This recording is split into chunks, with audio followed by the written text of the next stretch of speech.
Hello guys, welcome back to a new video. I will show you how to use Telegram saved messages effectively. So let's get started. First, open Telegram on your desktop or web browser. Over here, find the message that you want to save. Then right-click on the message. After that, select Forward. Then choose Saved Messages from the list. Over here, the message will be copied to your Saved Messages chat. Then repeat these steps for any text, photo, video, document, voice message, or link that you want to keep. After that, go to the chat search bar. Then type Saved Messages.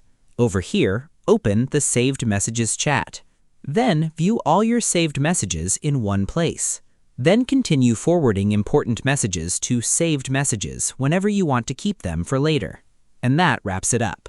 If you found this video useful, please do like and subscribe. Thanks for watching.